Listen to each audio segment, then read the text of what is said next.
This is VSiN PrimeTime. Live from the Circus Sportsbook in downtown Las Vegas on VSiN, the sports betting network.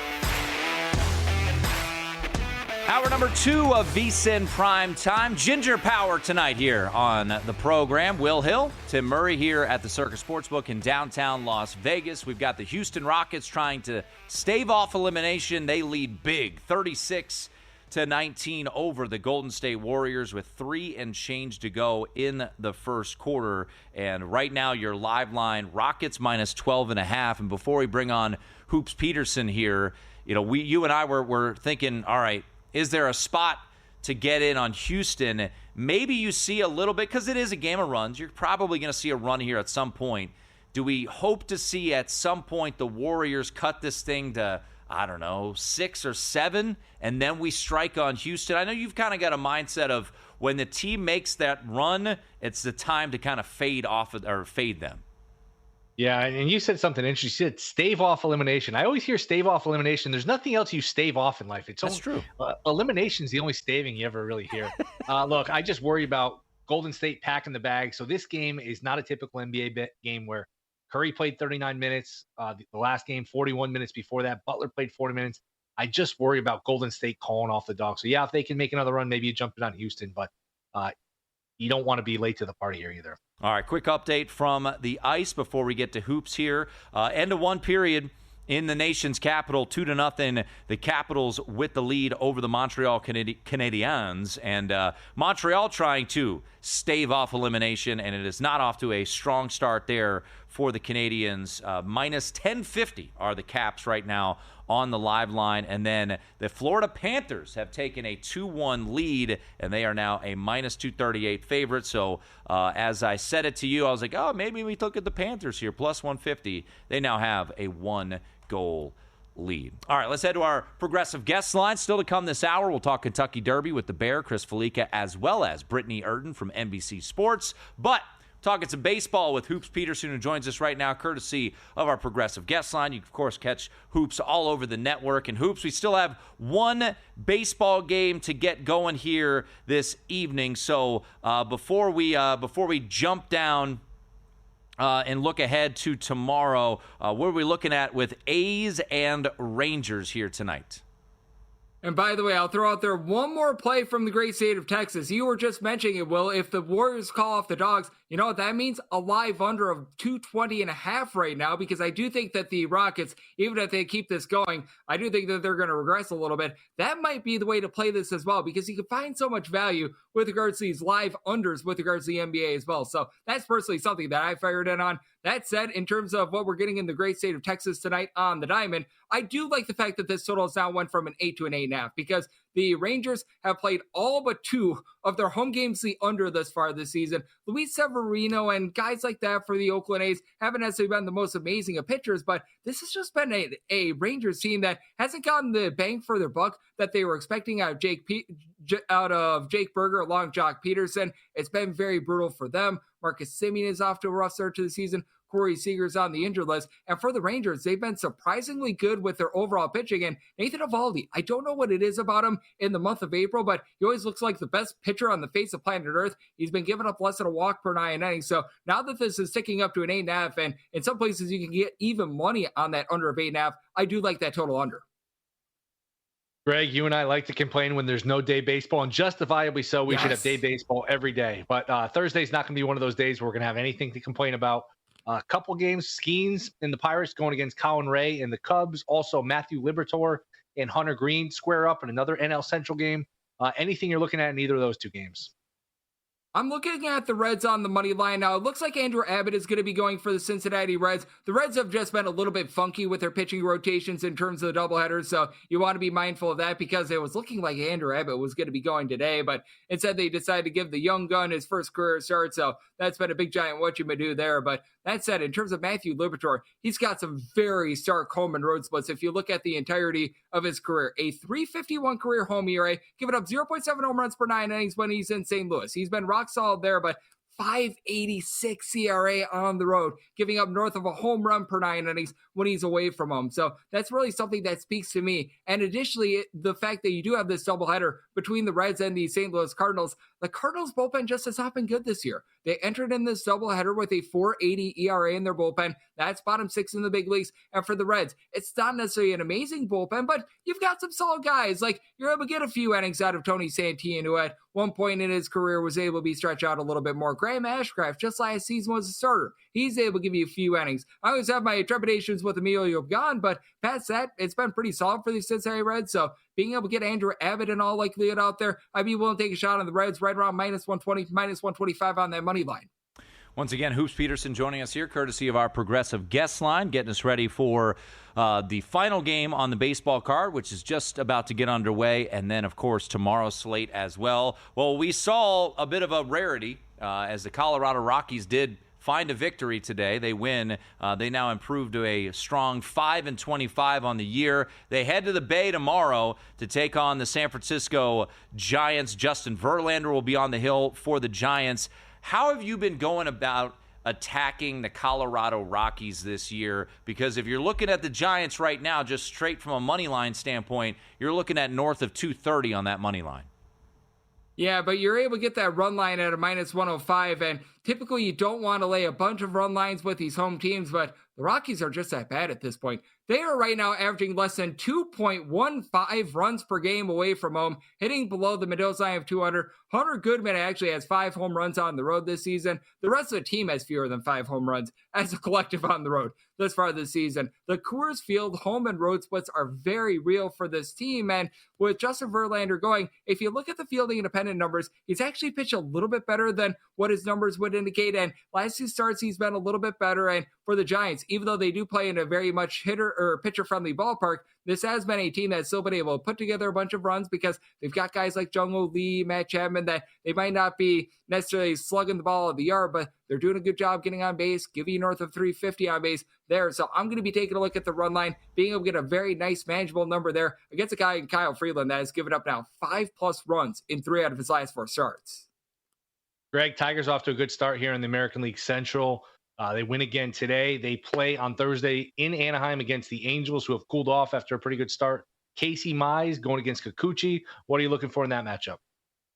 Yep, and this number is actually moving as we're doing this because I was able to get this just a few minutes ago at right around a -110. Right now, a lot of places still have this right around a -120, and I think that once you get past a -125, which I'm seeing between -120, -125, that starts to get to be a point of no return. But Casey Mize has been great for the Tigers, and this is your number 2 coming off of major surgery with them, and that's what you want to look at with a lot of these pitchers. You're number 1, and you're seeing it with a guy like Sandy Alcantara. Typically, they aren't their normal selves. They're trying to be able to just regain their bearings. They're trying to be able to just get back into that groove. Your number 2 is where they really excel, and a lot of people forget Casey Mize is a former number 1 overall pick, a very highly touted prospect. The swing and miss stuff hasn't necessarily been amazing with him, but he does a good job of inducing soft contact, and this is an Angels team that is very much an all-or-nothing team going into the day today. They were in the bottom 2 in the big leagues in terms of batting average, so they're either hitting home runs or they're giving you absolutely nothing whatsoever. And with Mize's ability to be able to induce that soft contact, I do think that you have some value here on the Tigers on the money line,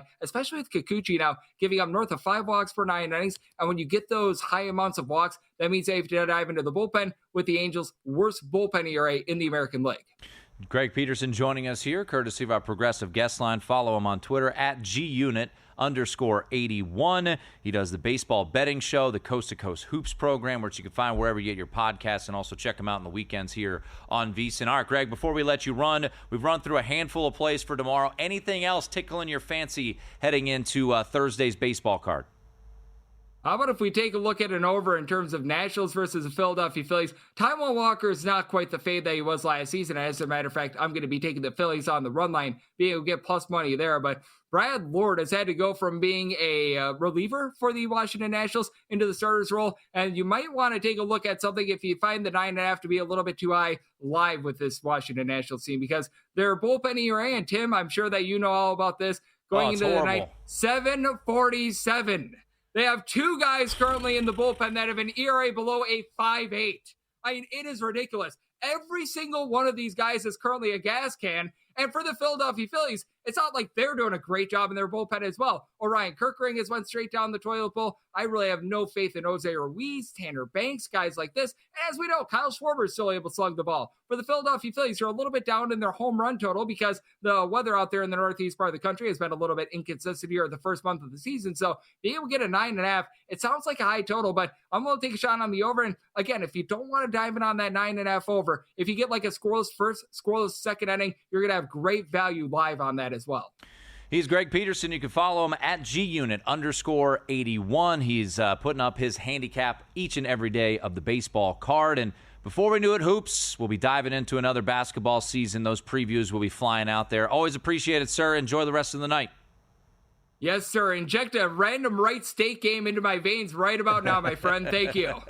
Yeah, I saw something about the Charleston Classic today. I'm sure that Hoops was fired up about. That's Will Hill. I'm Tim Murray. 42-24, the start of the second quarter. The Rockets with an 18-point lead right now. And it's funny, you keep looking at that live line. I looked at it a little while ago. It was 9.5. I'm like, maybe we wait. Sometimes patience is not a virtue, Will, because right now, live line of a 46-24 Rockets lead is 17.5. So sometimes waiting doesn't really work out all that well from a live betting standpoint.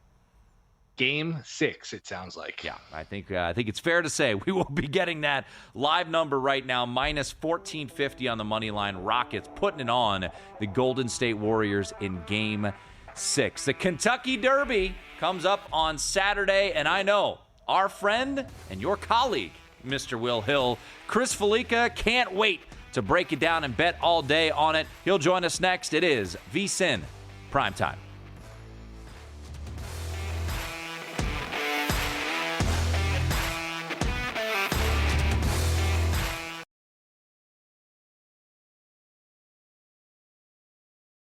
This is VSiN Primetime on VSiN, the Sports Betting Network.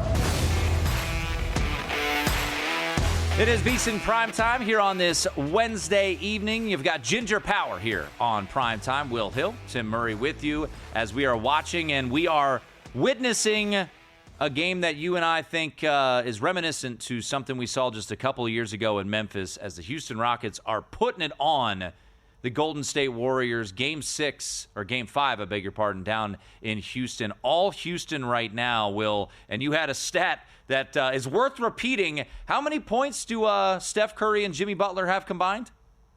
About as many as you, me, and our next guest, the Bear, Chris Fallica. 0 points combined, so not a good sign there for the Warriors, who you figure at some point you say, you know what?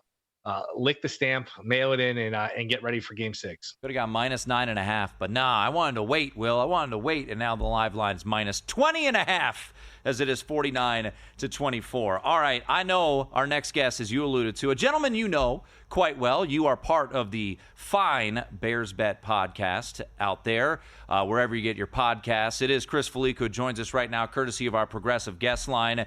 Bear, you are a college football man. You're a man who bets all different sports. But where does Friday and Saturday rank for you on your hierarchy of favorite days of betting? It's up there. Those 2 days, Friday, Saturday, Kentucky Oaks, Kentucky Derby, along with Friday and Saturday of the Breeders' Cup, are 4 of my absolute favorite betting days of the year. Of course, the NCAA tournament, the first round on Thursday and Friday were fun too, but in terms of just the opportunity for a massive score, the Oaks Derby 2 days and the Breeders' Cup Friday, Saturday, those two are, if not the top 4, they're maybe 2, 3, 4, 5. That's for sure.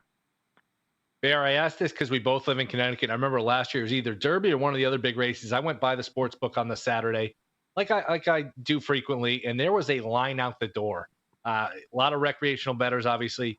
Does it matter when you bet this thing? Do you have any advice in terms of like when you bet? Is it better to bet early, bet late, or does it not really matter in terms of the Derby?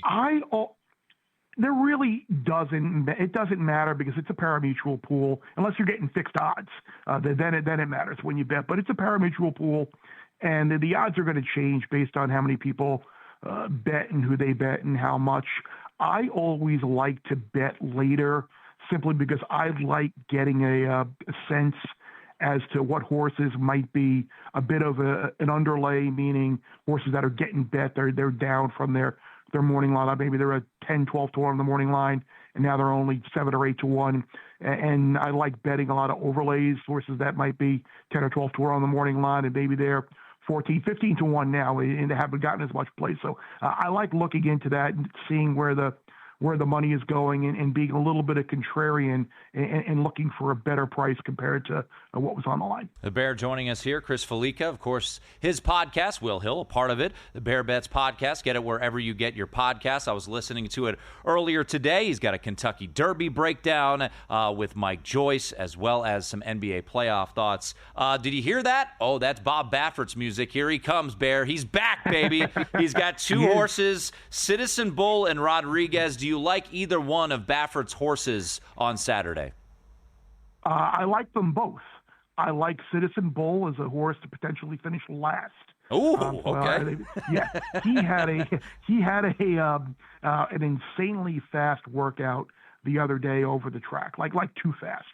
And he tried to put on a little bit of poker face. I think Martin Garcia, the jockey, was a little more honest with like the look he had on his face, but he drew the rail. He has nowhere to go but to go to the front, and that's going to be a bad spot because most of the speed is inside there on the rail, so you're going to get a pretty good pace. So I don't like Citizen Bull to win. I do think once these prices on odds to finish last pop up, he could be a good play there. But I do like his other horse, Rodriguez, the 4-horse, the winner of the Wood Memorial. The big question you need to ask yourself with Rodriguez as a handicapper is what was the result of him running huge in the Wood Memorial? Was it the taking of the blinkers off, which caused him to relax? Was it the fact that he got a little bit of an easier trip up front because there wasn't a ton of speed in the race? Or was the fact that the field wasn't that great? I think the fact that the blinkers came off, I think Bob Baffert probably found something that this horse can be relaxed and get a trip even on or near the lead. So I don't know if Rodriguez needs the lead. I think it just comes down to the trip with him. But Rodriguez at like 12 to 1 on the morning line or so, if you're looking to beat the favorites, he's someone that you certainly would want to take a look at. Not that you or I would ever think negatively, but which horse winning would annoy you the most? Sandman. Absolutely, Sandman would annoy me the most for sure. And he's not even one of, like, outside of like the complete ridiculous long shots, but Sandman is going to be a horse that's going to be getting a ton of hype because of like the social media influencer connections that he has. He just won the Arkansas Derby in a complete pace meltdown. But when they go around all the celebrities on Saturday, we're like, who do you like in the Kentucky Derby? Like, you're going to hear like all the enter Sandman jokes and Mr. Sandman. You're going to hear all that stuff. So he's going to be like the public pick, the tourist pick. So when things like that happen and they win, that's what makes me mad. Historically, Bear, winner of the Arkansas Derby, if you're a jabroni like me, I'm going to be like, oh, he won the Arkansas Derby, so I should look at him. How much correlation is there from the winner of the Arkansas Derby to success at the Kentucky Derby? There were actually a few years back, there was a really good correlation, like a horse is coming out of Oaklawn and running very well in the Kentucky Derby. The reason I say that, kind of like talking about this year's Arkansas Derby in particular, is because it was an absolutely suicidal pace up front. Like 45 and change between a Ron Moquette horse and, of course, a Cornucopian, who actually had a nice Derby future on. And the pace up front was ridiculously fast, and it absolutely set up for a closer. And the race set up perfectly for Sandman that day. I don't know if he's going to get the clean run that he did that day, and everything kind of fell apart in front of him. So I'm going to be against it. It's nothing against the race. Like the Wood Memorial typically has been a race that a lot of winners haven't come out of lately. A lot of the winners have come either out of the West Coast races or the Arkansas Derby. So typically it's just ultimately who takes to the track and gets a bit of racing luck that day. I know you like to look at who the cross-offs are, who are four or five, if not more, horses you can just completely cross off in your mind. Yeah, I think, like I said, the Citizen Bowl, I think, is a cross-off. Owen Almighty is a cross-off, someone who potentially could finish last. Chunk of Gold is a cross-off. Coal Battle is a horse at 31, but I don't think he is a cross-off. I think you look at who else do I got here as a cross-off. Looking down inside, Neocleos is a cross-off. American Promise is a cross-off. Final Gambit is a cross-off. So there's about 7 cross-offs there that can potentially make the cost of your trifectas and your exactas a little bit cheaper. All right, Chris Fallica joining us here, courtesy of our Progressive Guest Line. We have yet to mention the morning line favorite, Journalism, the 8 spot for Journalism. Will Journalism be in your trifectas? What do we make of this horse heading into Saturday? He checks all of the boxes for me. And Will, and you know that when I'm looking to bet races and even bet games, I like looking for prices. I look being a little contrarian. But in terms of a favorite, in terms of a horse, Journalism is someone who has a running style from just off the pace, which I think will suit him well here. The biggest knock I think you can have with this horse is he's run 5 times, and in 4 of those races, they were 5-horse fields, so he only faced 4 other horses. So he's going to face more horses Saturday than he has taken those 4 races combined. The jockey Umberto Rispoli is someone who doesn't have a ton of Derby success, but Mike McCarthy, the trainer, is someone who his horses, when they ship for big racing days throughout the country, they always take to the surface. So I think Journalism, with the trip that he's going to get, is a big factor in here. He's someone who, look, the Derby, 11 of the last 13 Derbies, you've had the favorite run in the money. Maybe not win, but finish in the money. So if you're looking at maybe key Journalism in an exacta or a trifecta, you probably feel pretty good about that just based on how he's going to run. So like I said, 11 of the 13 Derbies, you've had the favorite run in the money. And that's including a stretch where we've had 6 straight years where we've had price horses win. You've had no greater than the third choice win any of these years. Everyone's been at least 8-1, and you've had like 5 horses 15-1 or better. So while Journalism looks imposing on paper, and he looks like he's going to get the trip and is bred to run all day, and he looks like he could be a horse that maybe we're looking at in a couple of weeks and maybe winning, having a shot at the Triple Crown on a day like this. Who the heck knows? Track comes up sloppy, track comes up wet. Who the heck knows? But a Journalism, I think, will be tough to beat. He's Chris Fallica. Check out the podcast. The newest episode is out. The Kentucky Derby preview, talking some NBA as well. Bear, always appreciate it, sir. And I'm not jealous at all that I'm not part of your gambling group chat. No, we can be bought and paid for. There he is, Chris Fallica. More on what's going on the ice and hardwood next. This is VSiN Primetime on VSiN, the Sports Betting Network. It is VSiN Primetime alongside, virtually, Will Hill. I am Tim Murray, live from the Circus Sportsbook in downtown Las Vegas. The whooping is on, man, in H-Town, as right now 61-40 is the score. Not as high as the in-game number was not too long ago, Will, but still pretty hefty price right now with the Rockets up 21, in-game number sitting at 15.5, total 216.5. We were talking to Hoops Peterson earlier on in this hour, and his thought process was, at a total standpoint, maybe we look under at some point here in this game if, in fact, the Warriors do decide to call off the Dogs.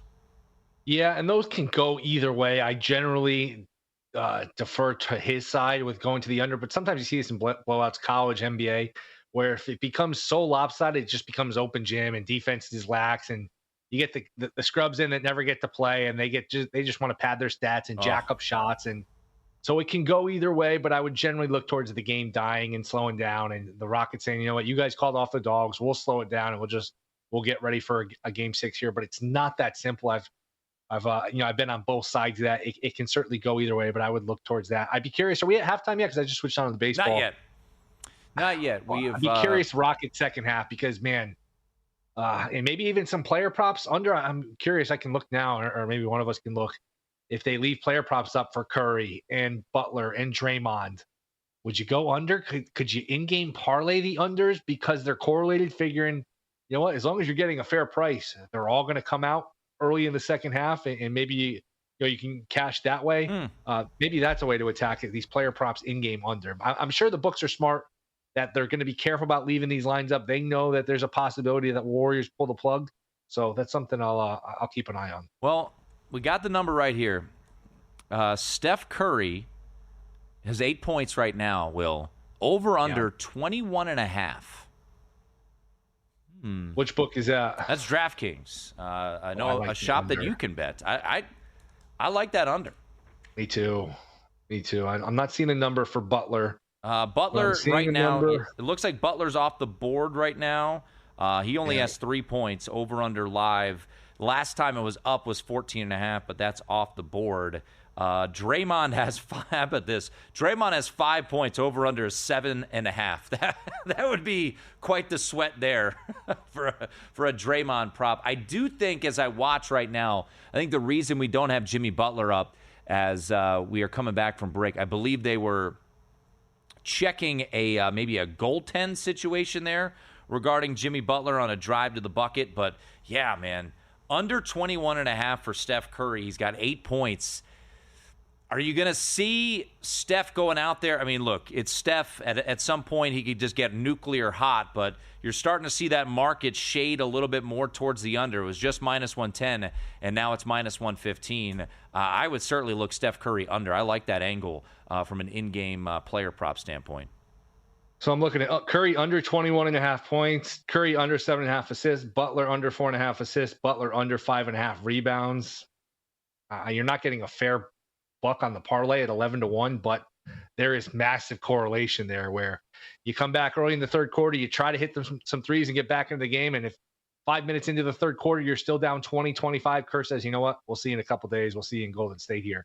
So playing some of these unders live, I think, would be the way to play it. Dylan Brooks is out here banking threes. 67-44 the score right now, under 2 minutes to go in the second quarter as Gary Payton Jr. hits a corner three, assist to Steph Curry. But yeah, you're right. I'd be curious to see what the halftime spread is going to be, because right now we're looking at a 23-point number, and live line is 18.5. Math not a strength, but that would mean Warriors are minus 4.5 second half. I would take the points there. Yeah, I would take Houston plus 4.5 in the second half. Sure.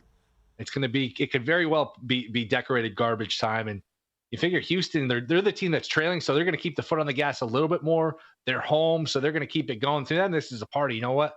We're the underdog in this series, even though they're the higher seed. We're trailing in the series. Let's have a little fun. Similar, and again, we keep citing this game, and to me, there's a lot of similarities, including Dylan Brooks being involved. I believe Dylan Brooks was on that Memphis team. Yeah, this just reminds me of that game where it's more of the same. The Rockets are going to run up the score, and the Warriors say, you know what, have a good time. We'll see you in Game 6, which is not that's a little bit of a dangerous philosophy. I know if it ever went to 7, Golden State's a team with their experience with Curry and Draymond. They could win on the road in Game 7, but just punting on a game and giving yourself only one chance to wrap it up at home is a little dicey, but I do think it's what it's looking like. Yeah. Here for Golden State. Also, there's the game theory of, all right, if we rest Curry and Butler and we rest all our guys, that gives them a chance to rest their guys sooner too. So there's a strategy aspect of that to it, but I think Curry's going to say, you know what, I'm just going to worry about my guys and getting them the rest. The series has been every other day since Saturday. You know, Butler was banged up. Curry's played a lot of minutes. Let's just treat this as a mini buy and let's go about our business. That Steph Curry number down to 20.5. So we will see. I mean, look, we all know that Steph can get hot at any moment, but knowing his extended age and where we are in this game, up 3-1, and knowing Steve Kerr, as we pointed out, I know we keep harping back on it, but that game in Memphis, it does feel like at some point, knowing the limited depth that this Warriors team has, they're not the Lakers, but we could potentially see it under there. And that juice, since we've been talking, it was 21.5 minus 10 under, and right now it's 20.5 minus 125 under. So that has moved pretty significantly here in the closing minutes of the first half here. So hopefully for folks who have access to a DraftKings in their particular state, maybe they're able to do it. But the Rockets just keep piling on, man. It's 71-44 right now with just a minute to go in the second quarter. So that is where we sit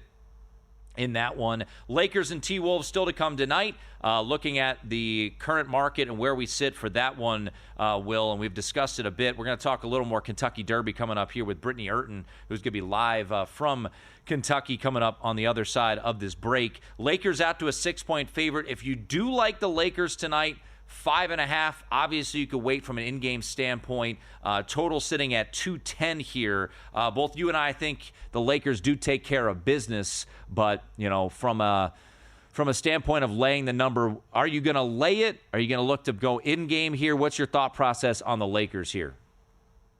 I, like you, have the Lakers attached to some money line parlays. Thank you, Dodgers. Thank you, Braves from a couple nights ago, although the Braves today didn't get home.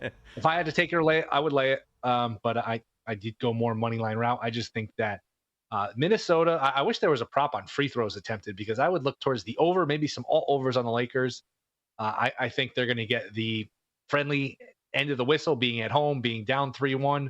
And it's not even conspiracy theory stuff. This is just the way the playoffs work, how the playoffs have worked forever, especially when you kind of got the short end of the whistle the last game and your coaches complaining, Luka got tripped. I just think it's human nature. The Lakers probably going to get some foul calls here. Minnesota, I just think that, look, there's a saying, you can't fake desperation. The Lakers are desperate. They're home. Minnesota is not. So you can look at it and say, oh, you're being taxed. You're being taxed for a reason. You were being taxed with Houston tonight. Sometimes when you're being taxed for a reason. So I think the Lakers win. I think they win probably rather comfortably. And then to me, it comes down to Game 6. If they can force a Game 7, they're in good shape to come back from 3-1 and wipe away this deficit, or it's going to be Minnesota moving on at around 4-1. Do you have any interest in the Lakers coming back to win the series? What price would you need for a Lakers series price right now? All right, so they're a favorite tonight. They would be a favorite in Game 7. They'll be what? Based off of the market, they would be 2-3-point dogs. Yeah, so they were a 4-point dog in Game 3, 2.5-point dog in Game 4. We'll call it 3.5.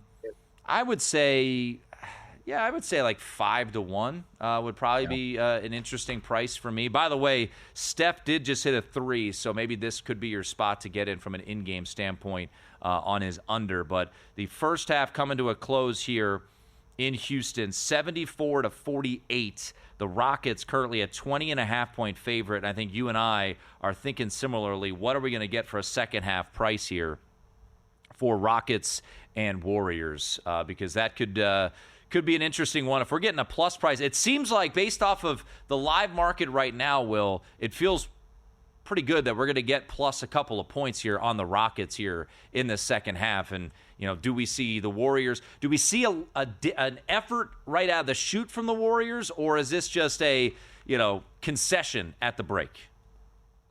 I think you probably get a little bit. I mean, we went to break at 76-49. Maybe you play them for a couple minutes just to play them, but I don't think they're going to be out there long. Again, I have no information. I could be guessing. Who knows? They play the whole fourth quarter. That just logically, older team, you're up 3-1, you're getting killed. Just get out of there and play for the next game. So I think that's probably a good angle here as we go to half. All right, 76-49 is the halftime score. The Houston Rockets all over the Golden State Warriors. Hey, folks, we just talked Derby with Chris Fallica. We're going to talk Derby with Britney Eurton in just 5 minutes.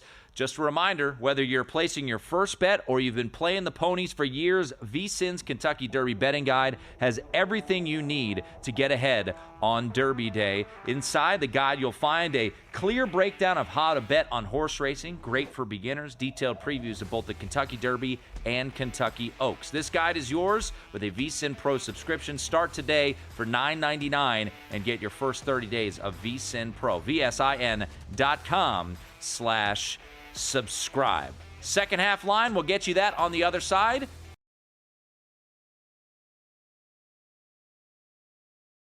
This is VSiN Primetime on VSiN, the Sports Betting Network. At the half in Houston, 76-49. All Rockets all the time. That's Will Hill. I'm Tim Murray. And before we get to our guests live from the Kentucky Derby, quick update. I did take a little Rockets second half plus 4.5, thinking that the Warriors probably will just mail it in here in the second half. Your thoughts, Will? What did you fire on here with some second half bets? Yeah, I haven't grabbed any Rockets, but I did play some Curry under 22.5 points, Curry under 3.5 rebounds. I think any Curry unders, Butler unders, the whole angle here is they're going to pull the plug and pull it soon. So hopefully that's the case, and we can cash them.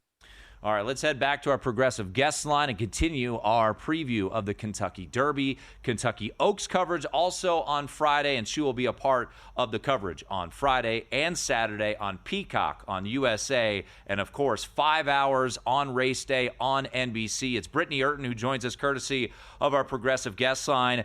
Britney, let's get your Jim Cantore hat on here first. What are we looking like from a weather standpoint down there in Louisville on Friday and Saturday?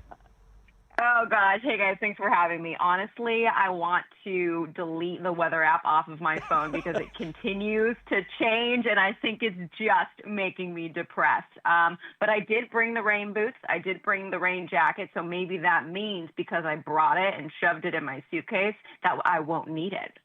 But no, it does look like rain. I'm just going to have to accept it.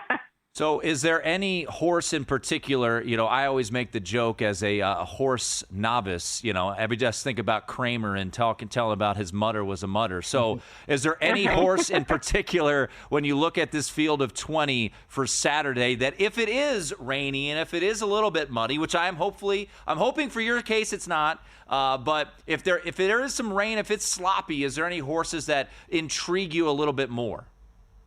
There are a couple of horses in here that obviously have the experience over a wet track, and that's what you want to look at first and foremost. And then you ask yourself, well, how does a wet track typically play? And it's usually the cleanest horse home, right? So if you're going with experience, it's actually quite interesting. One of the Japanese runners, and man, they keep running better and better each year. But Luxor Cafe, that horse coming in, probably the best of the two, the better, I should say, of the two Japanese, has quite a bit of experience over a wet track. If you're a big fan of the coach, D. Wayne Lucas, his horse American Promise has a win over the wet track. But if I'm looking purely off of talent and running style, I'd probably go towards one of the Bob Baffert trainees in Rodriguez. So impressed by what he did in the Wood Memorial. You've got the Hall of Famer Mike Smith aboard, who's looking to become the oldest jockey to win the Kentucky Derby. He probably doesn't want to hear us continually say that.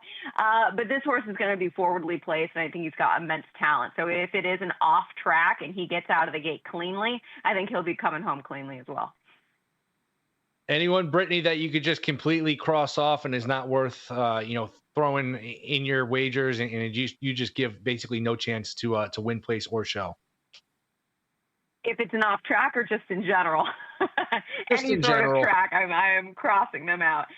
It's hard. There's a reason they run the race, right? But there's a couple horses in here that might just be a little bit overmatched at this point in time.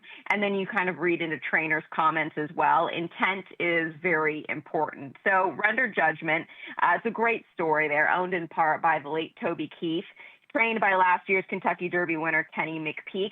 This wasn't the plan all along. Kenny didn't intend to run this horse, but the ownership group got together. They said, this horse, he got into the starting gate. We want to take the opportunity to run. And I completely understand that. It's a once-in-a-lifetime type of experience. So because of the fact that it wasn't really the intent first and foremost to go, been a little bit overmatched in his last few races, Render Judgment is not really a horse for me.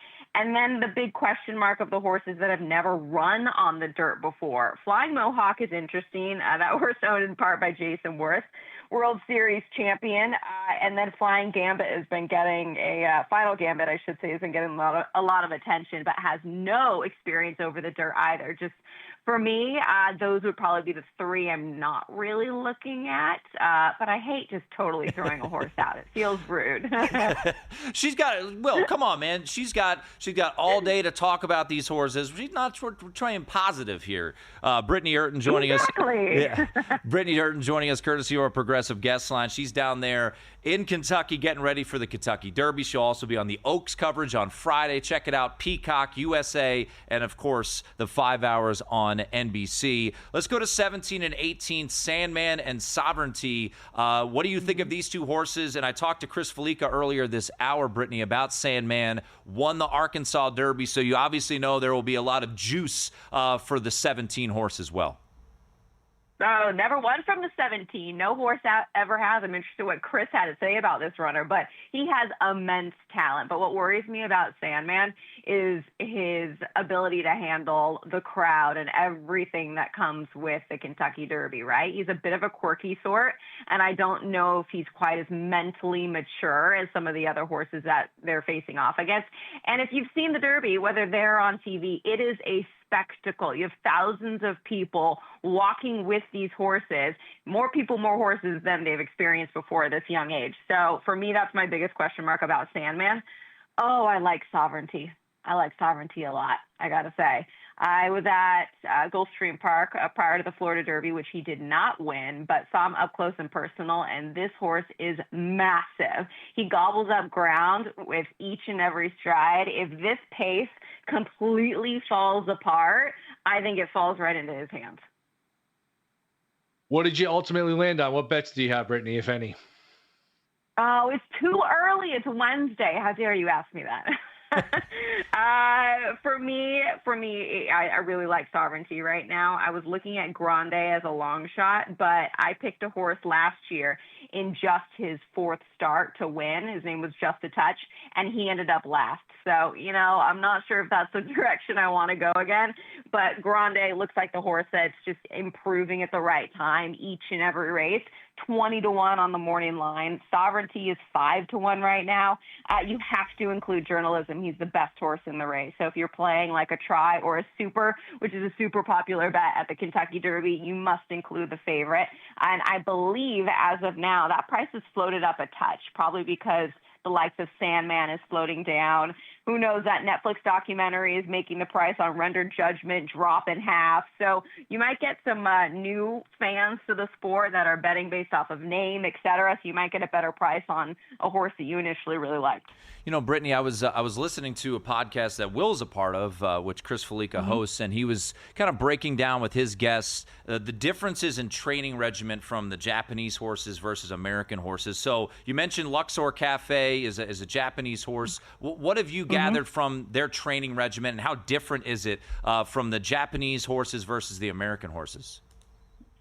Incredibly different. I mean, and that's the thing. It is tough to glean from their morning workouts what they're going to do actually in the afternoon. So they're very methodical in their training, the Japanese are. They will bring a horse out and they'll be outside of their stall. It seems like more than they'll be in their stall, right? They come out to the track. They stand there for a long period of time.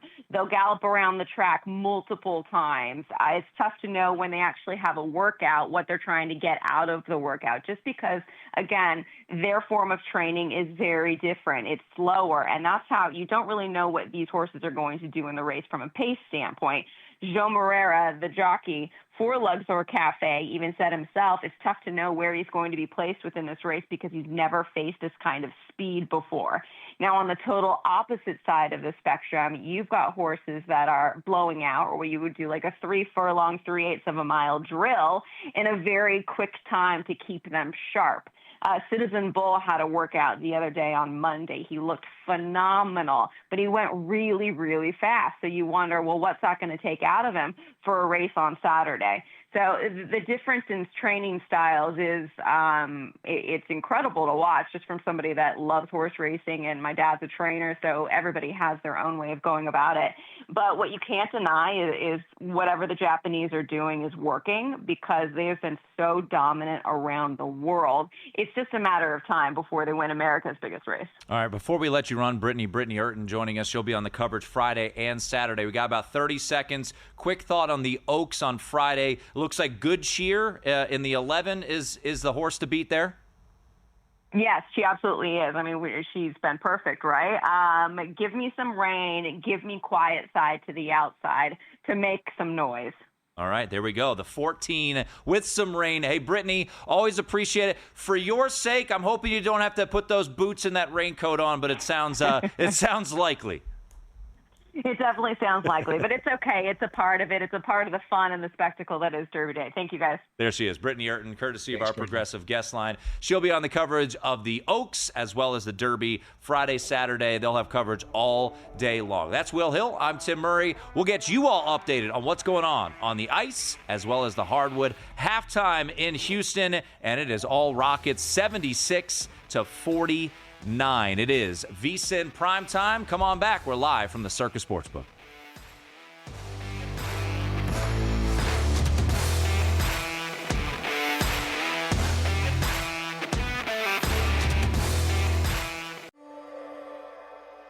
This is your before and after story, where your first steps towards a new life-changing career begin.